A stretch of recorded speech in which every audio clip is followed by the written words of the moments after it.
February 25th, 1942, 3:16 a.m., Los Angeles awakens to the sound of air raid sirens screaming across the city.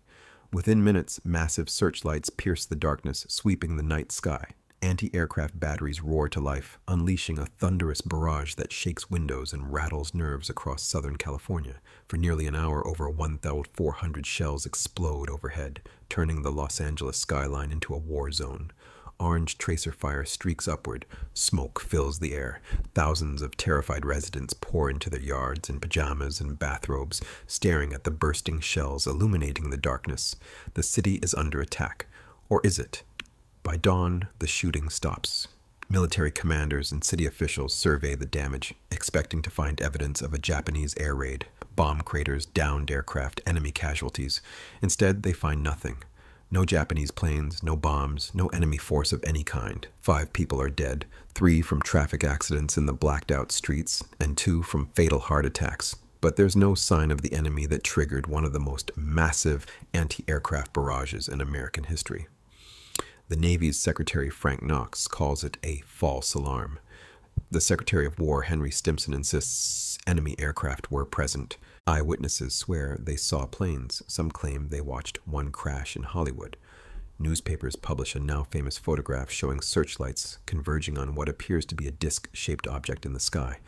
For over 80 years, the Battle of Los Angeles has remained one of World War II's strangest mysteries. Was it Japanese aircraft testing American defenses?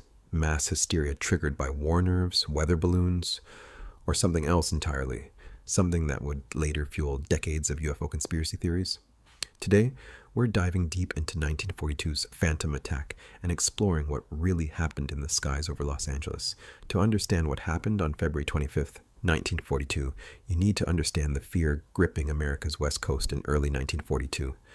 The incident occurred less than 3 months after the U.S. entered World War II in response to the Imperial Japanese Navy's surprise attack on Pearl Harbor. The attack on December 7, 1941, had killed over 2,400 Americans and destroyed much of the Pacific Fleet. The shock was profound. If Japan could strike Hawaii, could they strike the mainland? The answer, terrifyingly, was yes. In December 1941 and January 1942, Japanese submarines attacked American merchant ships in waters off the west coast. Ships were torpedoed, some sank, others limped to port with damage. The submarines were real and they were operating within sight of California's beaches. Then came February 23, 1942, when Japanese submarine I-17 surfaced near Santa Barbara, California, and shelled Elwood Oil Field in Goleta. For about 20 minutes, the submarine fired shells at oil storage facilities. Damage was minimal. One derrick was hit, a pump house was damaged, but the psychological impact was enormous. Imperial Japan had just bombarded the American mainland. Panic spread up and down the West Coast. U.S. Secretary of War Henry Stimson had warned that American cities should be prepared to accept occasional blows from enemy forces. Now those blows had arrived. Cities from Seattle to San Diego went on high alert. Anti-aircraft guns were positioned throughout Los Angeles. Air raid wardens were trained and stationed. Blackout drills became routine. Hundreds of soldiers were even posted in Walt Disney Studios and Hollywood to protect against enemy saboteurs. The fear wasn't irrational. It was based on reality. Japan had demonstrated the ability and willingness to strike American territory. What was stopping them from launching a larger attack? On the evening of February 24, 1942, the Office of Naval Intelligence issued a warning that an attack on mainland California could be expected within the next 10 hours. Los Angeles braced for war. The evening of February 24th began with tension. An alert was called at 7:18 p.m. and was lifted at 10:23 p.m. People went to bed nervous, but the city remained quiet. Then shortly after 2 a.m. on February 25th, military radar picked up what appeared to be an enemy contact some 120 miles west of Los Angeles. Air raid sirens sounded at 2:25 a.m. throughout Los Angeles County. A total blackout was ordered and thousands of air raid wardens were summoned to their positions. The city plunged into darkness. Searchlights began sweeping the sky. Anti-aircraft crews rushed to their positions, hands trembling, eyes scanning the darkness for incoming aircraft. Radar operators watched their screens. The unidentified object was approaching. Troops had manned anti-aircraft guns and begun sweeping the skies with searchlights. Then came the reports. Flares over Santa Monica, unidentified aircraft, enemy planes in formation. At 3:16 a.m., the 37th Coast Artillery Brigade began firing on 50 caliber machine guns and 12.8-pound anti-aircraft shells into the air at reported aircraft. The Battle of Los Angeles had begun. Following reports of an unidentified object in the skies, troops in Santa Monica unleashed a barrage of anti-aircraft and .50 caliber machine gun fire. Within minutes, batteries across the city joined in. The noise was deafening. Orange tracers streaked upward as explosions broke the darkness. Smoke filled the air throughout the city. For the next hour, Los Angeles experienced its only battle on American soil during World War II. Eyewitnesses reported seeing incredible things. Reports poured in from across the city describing Japanese aircraft flying in formation, bombs falling, and even enemy paratroopers. One coastal artilleryman wrote in a letter, "I could barely see the planes, but they were up there all right." There was even a claim of a Japanese plane crash landing in the streets of Hollywood, but some observers saw nothing. Colonel John G. Murphy later wrote, "Imagination could have easily disclosed many shapes in the sky in the midst of that weird symphony of noise and color, but cold detachment disclosed no planes of any type in the sky, friendly or enemy." Civilians panicked. 3 people died in traffic accidents as terrified drivers sped through blacked-out streets while looking skyward. Shrapnel rained down across the city, piercing homes, damaging cars, and even landing in a couple's bed just after they jumped up to find cover. 2 people suffered fatal heart attacks during the commotion. 1 shell fell back to earth and killed a farmer's cow. Fighter pilots sat in their cockpits, engines running, waiting for orders to scramble. But their commanders never gave the order. Without knowing what they were facing or where it was, sending pilots into that maelstrom of friendly fire would have been suicide. The artillery fire continued sporadically until 4:14 a.m. As dawn broke over Los Angeles, the shooting finally stopped. The smoke cleared, and authorities faced an embarrassing question. What the hell just happened? The dawn proved that the only damage which resulted to the city was such as had been caused by the excitement, by traffic accidents in the blacked-out streets, or by shell fragments from the artillery barrage. There were reports that 4 enemy planes had been shot down, and 1 was supposed to have landed in flames at a Hollywood intersection. But when investigators looked, they found nothing. No wreckage, no bodies, no evidence whatsoever. The military had fired 400 rounds of ammunition at nothing. The official response was immediate and contradictory. Secretary of the Navy Frank Knox announced at a press conference on February 25th that the raid was just a false alarm. The Navy insisted there was no evidence of enemy planes, but the War Department, presenting the Army's side of the story, claimed at least 1 and possibly 5 unidentified aircraft were over the city that night. Secretary of War Stimson doubled down, initially stating that enemy aircraft had definitely been present, possibly attempting to determine American anti-aircraft defense positions. The Los Angeles Times published a now famous photograph on February 26, 1942. The photo appeared to show searchlights focused on an alleged alien spaceship. The image seemed to show multiple searchlight beams converging on a disc-shaped object in the sky. Clear evidence of something being there.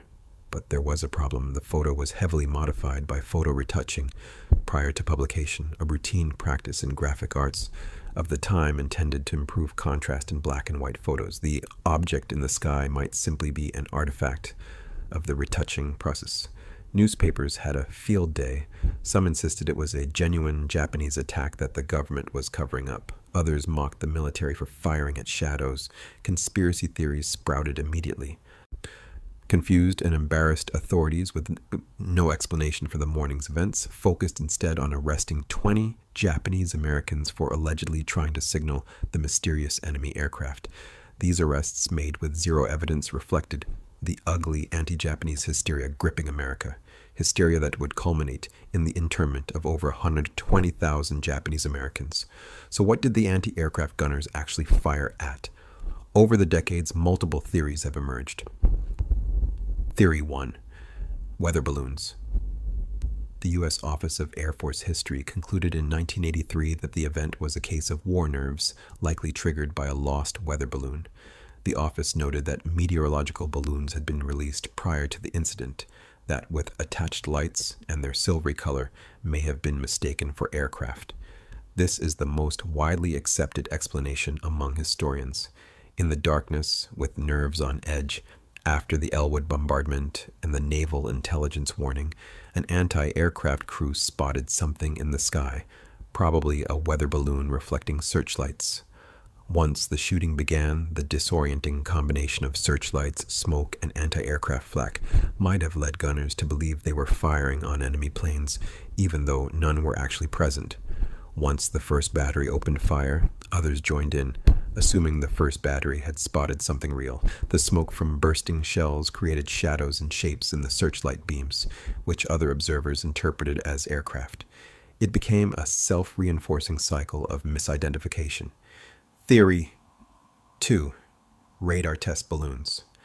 A more specific variant suggests the weather balloon wasn't accidental.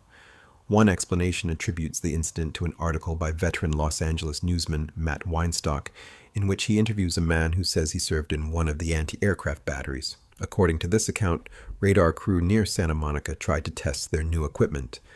Unable to get actual planes for testing, they bought nickel balloons, filled them with hydrogen, attached metal wires, and let them go. The balloons showed up on radar screens as intended, but after drifting offshore, the nightly onshore breeze pushed them back toward the coastal cities. If true, this would mean the entire incident was triggered by a radar testing gone wrong, American military personnel accidentally creating the very threat they were supposed to defend against. Theory 3. Mass hysteria and war nerves. On December 9, 1941, unsubstantiated reports of approaching aircraft had caused a minor invasion panic in New York City. Similar false alarms had occurred up and down the West Coast in the weeks following Pearl Harbor. Inexperienced pilots and radar men had mistaken fishing boats, logs, and even whales for Japanese warships and submarines. The combination of genuine fear, inexperienced personnel, new and unreliable radar technology, and recent actual Japanese attacks created perfect conditions for mass hysteria. One gunner sees something, he fires. Others assume he saw something real and begin firing too. The explosions create smoke and debris. Searchlights reflecting off smoke create shapes. Frightened observers on the ground see enemy aircraft everywhere. The cycle feeds on itself. Theory 4. UFOs. Years after the war, a small number of modern-day ufologists have suggested the targets were extraterrestrial spacecraft. The famous Los Angeles Times photograph, they argue, clearly shows a disc-shaped object unlike any known aircraft. This theory gained traction in UFO circles and was even referenced in the 2011 film Battle Los Angeles, which depicted an alien invasion of the city. However, Fort MacArthur Museum director Stephen Nelson, who has researched the incident extensively and interviewed veterans who were there, dismisses the UFO theory entirely. You think that I and these soldiers, if they're all going to keep that secret? It defies logic, but whatever, Nelson said. Theory 5. It was actually Japanese. Some researchers have never accepted the false alarm explanation. They point to the eyewitness testimony, dozens of people, including trained military personnel, insisting they saw aircraft. They note the Army's initial insistence that enemy planes were present. Could Japan have conducted a reconnaissance flight over Los Angeles, using the chaos to gather intelligence about American defenses? The problem with this theory, after the war, Japan confirmed it had flown no aircraft over Los Angeles that night. No Japanese pilots ever came forward claiming to have participated. No records existed in captured Japanese military archives. After examining all the evidence, what's the most likely explanation? Museum director Stephen Nelson's research, based on interviews with veterans who were actually there, corroborates later findings that the firings were likely directed by inexperienced gunners at weather balloons. Here's what probably happened. On the night of February 24, 1942, Los Angeles was on edge. The Elwood bombardment had occurred just 36 hours earlier. Naval intelligence had warned of an imminent attack. Every soldier, every civilian, every official was expecting Japanese aircraft. Complicating the matter was the recent addition of radar to the anti-aircraft defense system. The new technology was just months past initial field testing. Radar operators were still learning to interpret their screens. Around 2 a.m., radar picked up a contact 120 miles west of Los Angeles. It was probably a weather balloon or possibly even a flock of birds. But in the tense atmosphere, operators interpreted it as aircraft. Air raid sirens sounded. Searchlights swept the sky. Anti-aircraft crews scanned for targets. Around 3:06 a.m., a balloon carrying a red flare was seen over Santa Monica, and 4 batteries of anti-aircraft artillery opened fire. The balloon might have been a meteorological balloon. It might have been one of the experimental radar testing balloons, or it might have been commercial weather balloons released earlier. Whatever it was, once the first battery opened fire, the situation spiraled out of control. The muzzle flashes, tracer fire, and exploding shells created smoke and debris in the air. Searchlights reflecting off this smoke created shapes and shadows. Other gun crews, seeing the smoke and assuming the first battery had spotted real targets, began firing too. Civilians and observers on the ground, hearing the massive barrage and seeing smoke illuminated by searchlights and explosions, interpreted the chaos as confirmation of an enemy attack.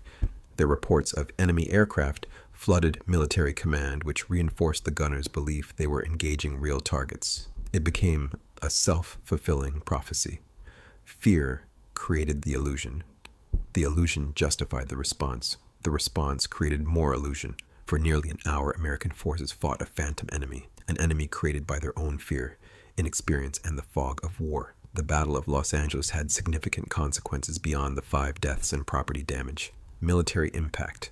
The incident exposed serious problems with air defense coordination, radar operation, and command structure. It revealed that American forces were unprepared for aerial attacks and that inexperienced personnel could trigger massive responses based on misidentification. Political impact. The contradiction between the Navy's false alarm declaration and the Army's insistence that enemy aircraft were present created public confusion and damaged military credibility. Social impact. The immediate arrest of 20 Japanese Americans for signaling enemy aircraft demonstrated the dangerous intersection of war hysteria and racism that would lead to internment camps. Cultural impact. The New York Times wrote in March 1942 that as the world's preeminent fabricator of make-believe, Hollywood appeared to have played host to a battle that was just another illusion. The incident became a symbol of wartime paranoia and the power of fear to distort perception. In 1979, Steven Spielberg directed the comedy 1941, which satirized the incident, portraying Los Angeles in complete panic over a minor Japanese threat. In 2011, the film Battle Los Angeles reimagined the event as an alien invasion, introducing the incident to a new generation and cementing its place in UFO mythology despite the lack of evidence. Every February, the Fort MacArthur Museum hosts an entertainment event called The Great LA Air Raid of 1942, with World War II weaponry on display and fireworks reenacting the chaos. The incident reminds us of an important truth about war. Sometimes the enemy isn't out there, it's in our own minds. So what really happened on February 25th, 1942? The evidence strongly suggests that American forces fired 1,400 rounds of anti-aircraft ammunition at weather balloons, smoke, shadows, and their own fear. There were no Japanese aircraft over Los Angeles that night. There were no enemy bombs, no paratroopers, no invasion force. The photograph in the Los Angeles Times showing a disc-shaped object was simply an artifact of photo retouching combined with converging searchlight beams. It was mass hysteria triggered by legitimate fear and inexperience with new technology, amplified by the chaos of war. But the Battle of Los Angeles teaches us something important. During wartime, perception becomes reality. What people believe is happening matters as much as what's actually happening. Fear is contagious. Panic spreads faster than facts. Those anti-aircraft gunners genuinely believed they were defending Los Angeles from attack. Those civilians genuinely believed they were witnessing an invasion. They weren't lying. They weren't stupid. They were human beings responding to an extraordinary situation with incomplete information and overwhelming fear. 83 years later, we remember the Battle of Los Angeles, not as America's finest hour, but as a reminder of our capacity for self-deception. when we're afraid, and the importance of keeping our heads when others are losing theirs. Thank you for watching. If you found this deep dive into 1942's Phantom Attack fascinating, please subscribe for more World War II mysteries, and let me know in the comments, do you think it was purely weather balloons and hysteria, or is there more to the story? Until next time, remember, sometimes the scariest enemy is the one we create ourselves.